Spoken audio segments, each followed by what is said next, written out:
নমস্কার, কেমন আছো সবাই? আশা করি তোমরা সবাই খুব ভালো আছো। আমরাও বেশ ভালো আছি। আসলে ভিডিও সেভাবে অনেক মাস ধরে দেওয়া হয়ে ওঠেনি।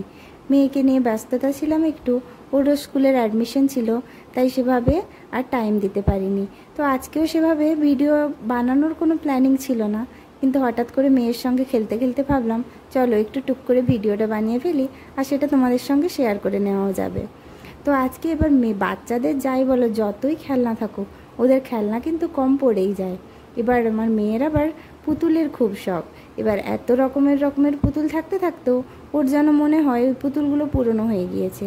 তাই ভাবলাম চলো আমার ছোটোবেলাতেও একটু ঝালিয়ে নেওয়া যাবে, আর মেয়ের সঙ্গেও মেয়েকে অনেকগুলো পুতুল আমি উপহার দিতে পারবো।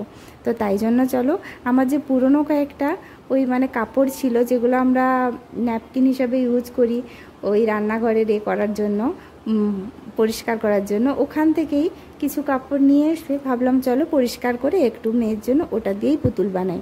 আসলে আমাদের ছোটোবেলাতে আমি জানি না বাকিরা কে কী করেছে, আমি তো এরকম পুতুল বানিয়েই খেলা করেছি বেশিরভাগ সময়।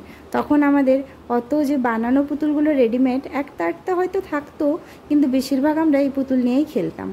তো এইভাবে দেখো, একটা পুরনো কাপড় দিয়েই আর একটা সাদা ছোট্ট কাপড় নিয়েছি ওটা পুতুলের মুখ বানানোর জন্য। এইভাবেই মেয়েকে সঙ্গে নিয়ে আমি ছোট্ট ছোট্ট পুতুল বানাতে বসে গেলাম। আর এই যে নেটের জিনিসটা দেখছো, এটাও কিন্তু ওর খেলনা ঝুড়ির মধ্যে থেকেই পেয়েছি আমি। তো বেশ কয়েক মাস আগে, না কতদিন আগে আমার ঠিক খেয়াল আসছে না, কিছু একটা গিফট পেয়েছিলাম, তো ওটাই গিফট র্যাপ করে দেওয়া ছিল। তো ওটাই খুলে রাখা ছিল। ওটা ভেবেছিলাম যে কিছু হয়তো কাজে লাগবে, বেশ ভালো লাগছিল, নেটটা ফেলতে ইচ্ছে করেনি। তো যাই হোক, সত্যি বলতে কাজে লেগেই গেল। এবার চলো ওই সাদা কাপড়টার উপরে একটু মার্কার দিয়ে সুন্দর করে চোখ মুখ এঁকে নিলেই আমাদের পুতুল একেবারে রেডি হয়ে যাবে। তো এরকম পুতুল ও যত চাই ততই আমি বানিয়ে দিতে পারবো, আর সময় মোটামুটি 1 থেকে 2 মিনিট লাগবে। এভাবে এবার একটা পুতুল বানানোর পরে মেয়ে তো খুব খুশি হয়ে গিয়েছে। এবার বলছে চলো আর একটা পুতুল বানিয়ে দাও। এবার পেয়ে গেছি আমি আমার ওই কুর্তি ছিল, ওটা এবার স্লিভলেস হাতা ছিল, ওটার যে হাতটা ছিল ওটা কোনো কাজে লাগতো না। তো ওটা এবার কাজে লাগার পালা, মেয়ের জন্য আরেকটা পুতুল বানিয়ে দেবো।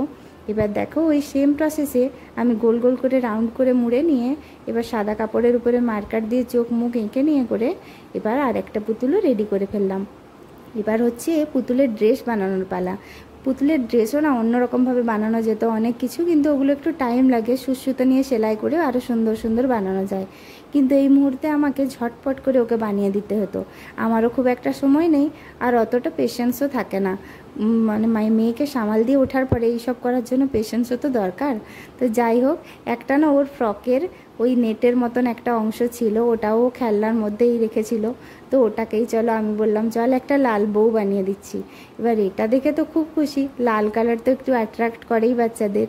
তো যাই হোক, আমারও না বেশ ভালো লাগলো, সাদা মুখটার সঙ্গে লাল কাপড়টা খুব সুন্দর খুলেছে।